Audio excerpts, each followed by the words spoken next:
অপেক্ষার পর পূর্ব ঘোষণা ছাড়াই মুক্তি পেয়েছে তাণ্ডব সিনেমার প্রথম গান লিচুর বাগানে। লিচুর বাগানের শিরোনামে গানটিতে কণ্ঠ দিয়েছেন প্রীতম হাসান এবং জেফার রহমান। ভিডিওটিতে শাকিব খানের লুক এবং তার নাচ দর্শকরা পছন্দ করলেও গানটি ঠিকমতো জমে ওঠেনি বলে মনে করছেন নেটিজেনদের অনেকেই। তাদের মতে কোক স্টুডিওর গানের মঞ্চ দেখতে পেলেও গানের সাথে নাচের কোনো মিল খুঁজে পেলাম না।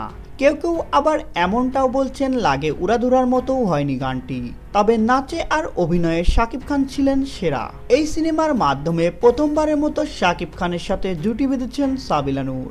লিচুর বাগানে গানের শাকিব খানের সাথে পারফর্ম করতেও দেখা গেছে তাকেও, তবে শাকিব খানের সাথে তার রসায়ন ঠিকভাবে জমে ওঠেনি বলে মনে করেন অনেকেই। এ বিষয়ে আফনান নিশু বলেন, গানটি একদম জঘন্য হয়েছে। এমন গান শাকিব খানের মতো নায়কের সাথে কোনোভাবেই যায় না। সাবিলার খোলামেলা অভিনয়ও তার পছন্দ হয়নি বলেন আফনান নিশু।